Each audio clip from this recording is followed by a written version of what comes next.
How do you keep yourself energized, engaged in this time, and how important is it for organizations to focus on team?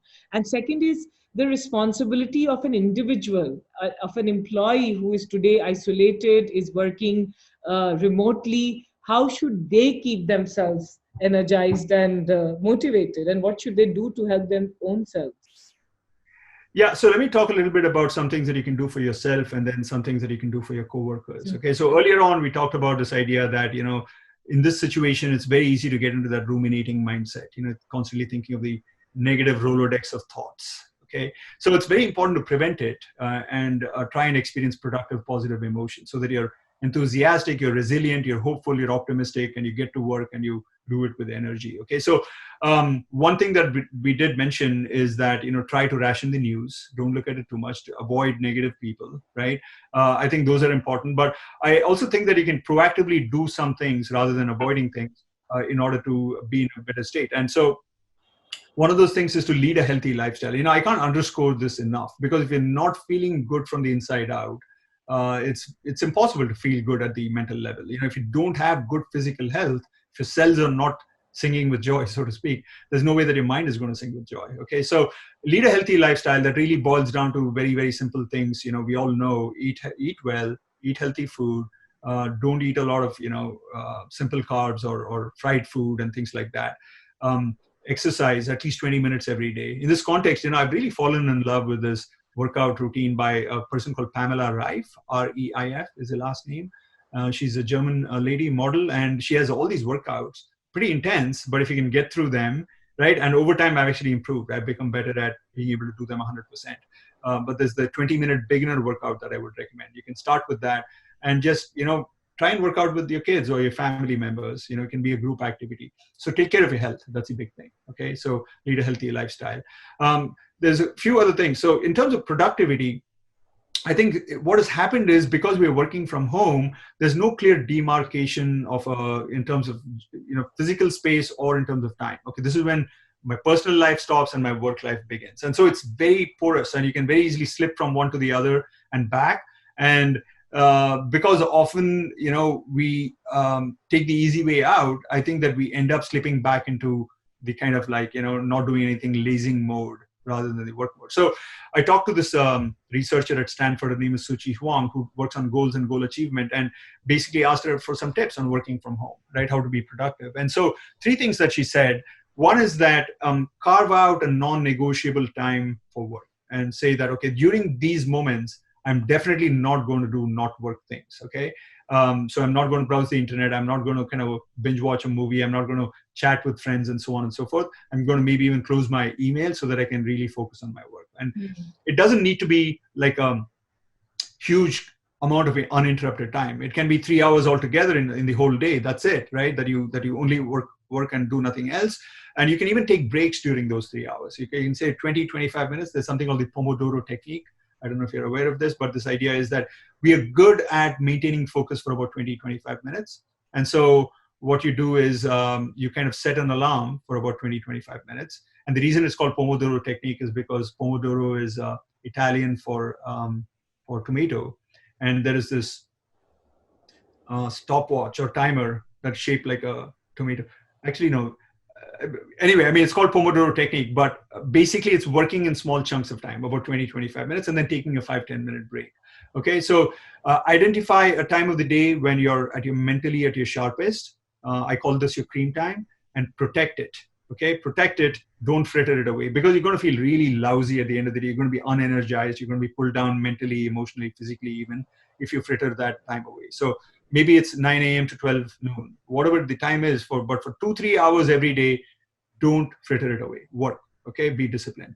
So that is one. And for that, it might help to have a certain designated spot that is your own spot for work inside the house. So create a little bit of a home office, right? If you can afford it. And also, dress up. Okay, and it might seem like a really silly thing to do because you're not even stepping out. So why not work in your pajamas? But I think we get a self signal that we are more professional, or we are now in work mode if we actually do some of the things that are associated with being in the work mode. So take a nice shower, shave, dress up, wear a tie. okay, sit down at your desk, and I think you'll feel more energized to work. Okay. Yeah. And you can also kind of like shift. I did say that, carve out a space for you, which is your home office, but I do think that sometimes it helps to kind of move around a little bit, okay, because you feel bored of a particular environment. So maybe go sit on the couch and work for a little bit and come back. So it's a little bit, there's a certain set of default practices, but be flexible around those default practices and go easy on yourself. Okay. This is not a time at which you've got to pull out the whip and, maintain the same lofty levels of productivity that you had before. I think that you need to also go easy on yourself. You need to be self-compassionate. You need to, practice some taking care of yourself practices. So take care of yourself health-wise. That's the first thing that I said. Well, the very first thing I said is ration the news and all that. Take care of your health. Hold a regimen. Be disciplined so that you're more productive than you have been perhaps in the last 2 months. Those are the set of things that I would say you do for yourself. Okay. In terms of your coworkers, especially if you're a manager, it's not a big surprise that this is a time of great uncertainty, right? Time of great uncertainty. And so a lot of employees, what they're looking for is some kind of reassurance. And if you can afford it, tell them that, look, you're not going to get fired. Okay. For this time, you're not going to get fired. All right. Maybe everyone's got to take a little bit of a pay cut, but you're not going to get fired, which is what the University of Texas at Austin told us, really. Okay. At some level, we're not going to get our raises that were promised, but we're also not going to get fired, which is a huge thing. Okay. Give people more information perhaps than you think is necessary. Okay.